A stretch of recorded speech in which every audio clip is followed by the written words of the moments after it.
లేదా ఎల్లో వ్యాపారస్తులకి వీళ్ళందరినీ సిండికేట్ చేసి వారికి సంపద సృష్టించేటటువంటి కార్యక్రమాన్ని ఇవాళ నారా చంద్రబాబు నాయుడు గారు ముఖ్యమంత్రి హోదాలో ఈ కార్యక్రమాలు చేయటం చాలా దురదృష్టకరంగా ఇవాళ నేను భావిస్తా ఉన్నాను. ఇకపోతే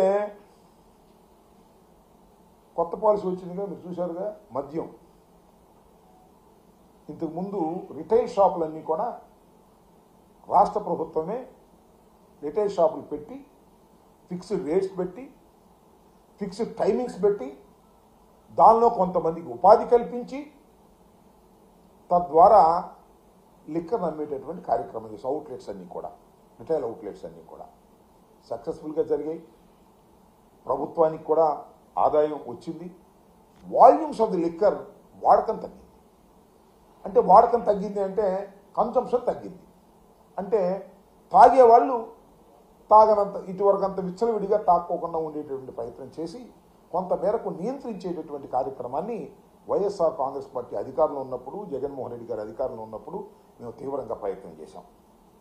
మేము ప్రయత్నం చేసినప్పుడు చంద్రబాబు నాయుడు గారు చాలా ప్రచారం చేశారు, నాణ్యమైనటువంటి మద్యం దొరకటం లేదు. మద్యం అధికారంలో ఉన్నప్పుడు, జగన్మోహన్ రెడ్డి గారు అధికారంలో ఉన్నప్పుడు మేము తీవ్రంగా ప్రయత్నం చేశాం. మేము ప్రయత్నం చేసినప్పుడు చంద్రబాబు నాయుడు గారు చాలా ప్రచారం చేశారు, నాణ్యమైనటువంటి మద్యం దొరకటం లేదు. మద్యం తాగితే చచ్చిపోతున్నారు, మద్యం దౌర్భాగ్యమైన మద్యం ఇస్తున్నారు, మేము వస్తే నాణ్యమైనటువంటి మద్యాన్ని సరఫరా చేస్తాం. ఎంత బాగుంది.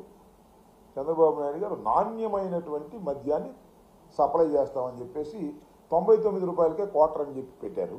సరే, పాలసీ మార్చేసి అంతా ప్రైవేట్ రంగానికి ఇచ్చేటటువంటి కార్యక్రమం చేశారు. ఇది కొత్తదేం కాదు. 2014-19లో కూడా నారా చంద్రబాబు నాయుడు గారి ప్రభుత్వం ఉన్నప్పుడు కూడా ఇదే కార్యక్రమం చేశారు. అప్పుడు ఒక రకమైన తంతు, ఇప్పుడు ఒక రకమైన తంతు. ఏమిటి? షాపుకు 2 లక్షల రూపాయలు ఎవరైనా ఇవ్వచ్చు. దీన్ని లాటరీ తీస్తారు.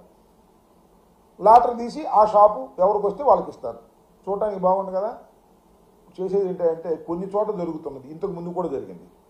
అబ్బాయి ఈ షాపులో మా ఊడు తప్ప ఎవడు 2 లక్షలు కట్టి ఇటేంటి లేదు, మా ఊడు ఇద్దరే వేస్తారు, ఆ ఇద్దరిలో ఒకనే తీస్తాం, వాడికే ఇస్తాం. ఇది స్థానికంగా ఉన్నటువంటి ఎమ్మెల్యేలు మంత్రులు చేస్తున్నటువంటి కార్యక్రమం. కొన్ని చోట్ల ఏం తెలుసా, అందరూ వేసుకోండియా, మొత్తం వేసుకోండి. మొత్తం వేసుకున్న తర్వాత ఎవరికి వస్తే వాడు 30 లక్షలు కట్టాలి, 40 లక్షలు కట్టాలి. ఒక నాకు తెలిసిన నియోజకవర్గంలో మొత్తం 20 షాపులు ఉన్నాయి.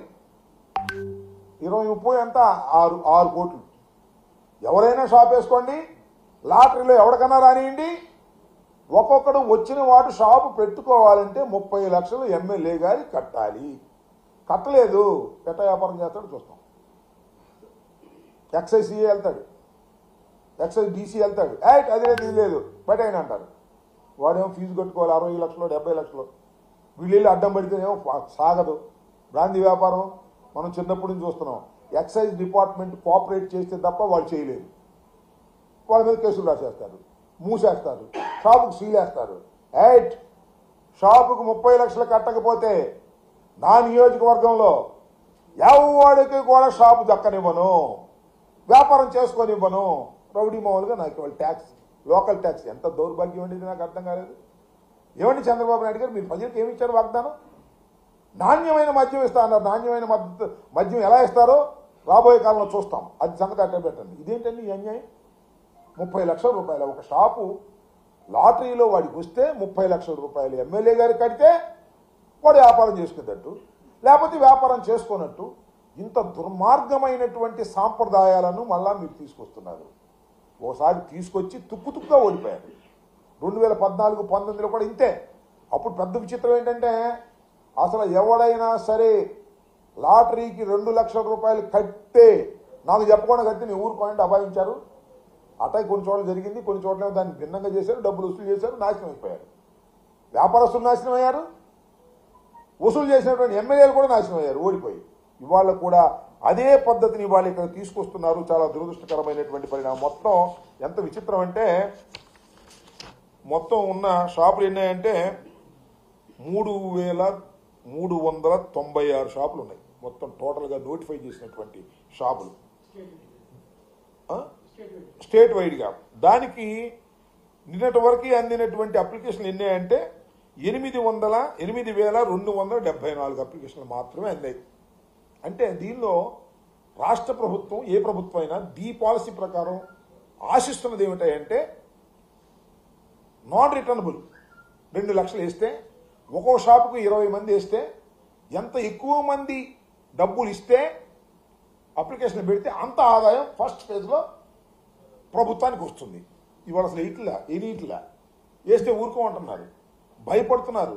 30 లక్షలు కడితే మనం మిగలదేమోనని 2 లక్షలు కట్టి వేసేవాడు కూడా వెనక్కి వెళ్ళేటటువంటి పరిస్థితికి వాళ్ళు ఏర్పడింది. దీనికి కారణం తెలుగుదేశం ప్రభుత్వంలో ఉన్నటువంటి ఎమ్మెల్యేలు, మంత్రులు వీళ్ళందరూ కలిసి ఇలాంటి అరాచకాన్ని సృష్టించేటటువంటి ప్రయత్నం చేస్తున్నారు. నాకు తెలిసినంతవరకు ఇంతవరకు సుమారుగా 991 ఎన్నో షాపులకి 961 షాపులకి నిన్న సాయంత్రం వరకు ఒక్క అప్లికేషన్ కూడా రాలా. సరే ఆ షాప్ బాగోలేదని రాలేదంటే అది వేరే అంశం. భయపడుతున్నారు, స్థానిక ఎమ్మెల్యేలకి భయపడుతున్నారు, స్థానిక ఉన్న నాయకత్వానికి భయపడుతున్నారు.